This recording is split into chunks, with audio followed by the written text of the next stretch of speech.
Here we go, a classic parallel circuit.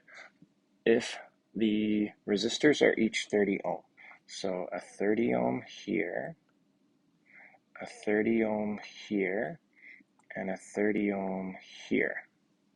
If we have 30 ohms in parallel, the equivalent resistance is that crazy fraction thing. And again, I probably didn't leave myself enough room, but 1 over RT equals 1 over 30 for the first resistor. The second resistor was also 30, so another 1 over 30, and then another 1 over 30. The common denominator work this time isn't terrible. 1 over 30 plus 1 over 30 plus 1 over 30 is 3 over 30. If we do a little bit of equivalent fraction work, 3 over 30 is the same as 1 over 10. Now, squishing it in here, if 1 over RT is the same as 1 over 10, you can think of it as cross multiply or just kind of by logic. If 1 over RT is equal to 1 over 10, then RT is equal to 10 ohms. So it's kind of crazy. Each resistor was 30, but if we put them parallel to each other, it actually converts into an equivalent resistance of 10. So if we were that cat burglar, if we cut the wire here and cut the wire there, we could add a single resistor with a value of 10 ohms, and as far as the battery was concerned, that would behave exactly the same as 3 30s in parallel.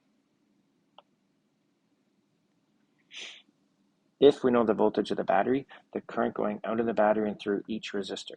All right, if the voltage, so we got 30 volts up here, 30 volts up here. As far as the battery's concerned, it's Ohm's law, V equals I times R. The voltage is 30.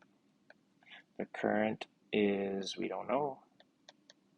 And the resistance, the equivalent resistance is 10. So as far as the battery is concerned, it's got 30 volts and it's pushing those 30 volts through 10 ohms of resistance. A little math, we can get that the current is equal to 3 amps.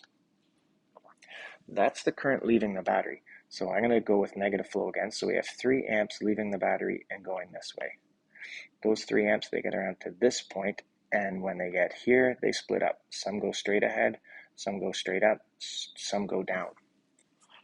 To figure out what goes where, we can kind of do it by logic. There's 3 amps getting to these 3 resistors. Since the 3 resistors are exactly the same, the 3 amps are going to split up equally. 1 amp would go through each one. We can handle that. Hopefully we can handle that because they're the same. But if they weren't the same, kind of the longer way to get it is we got to do that Kirchhoff's loop rule. If we think about a single loop, I'm going to go this loop. Electricity gets bumped up by the battery, loops down here. I'm going to pick the middle one. So electricity goes through the middle one and then loops back around to the battery. If we consider that closed loop, the battery put in 30 volts, so there's a voltage increase of 30. That means that this one resistor has to handle all those 30 volts. So the voltage drop of that one resistor is 30 volts. So that one resistor, it's taking a voltage drop of 30. It's got to match the battery because if we consider that loop, the battery puts in 30, that one resistor has to take out 30. So 30 volts taken out by that resistor. I'm not entirely sure of the current yet, but I know that that one resistor has a resistance of 30 ohms. 30 equals I times 30, a little bit of math. We can do a quick division and get that the current is 1 amp. So to get the 1 amp in each resistor, we could have done it logically. They're equal resistances. If 3 amps get to this point, one's going to go that way, one's going to go that way, one's going to go that way. They just divide up equally across the 3 resistors. Or if the numbers weren't that nice, our next one will be a little bit uglier. If the numbers weren't that nice, do that closed loop thing. If the battery puts in 30 volts, then whichever closed loop you pick, that resistor has to take out that many volts.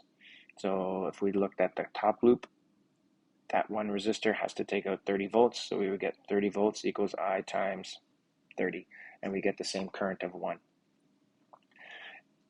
So our 3 amps leave the battery, and then they split up. 1 goes through each of the resistors.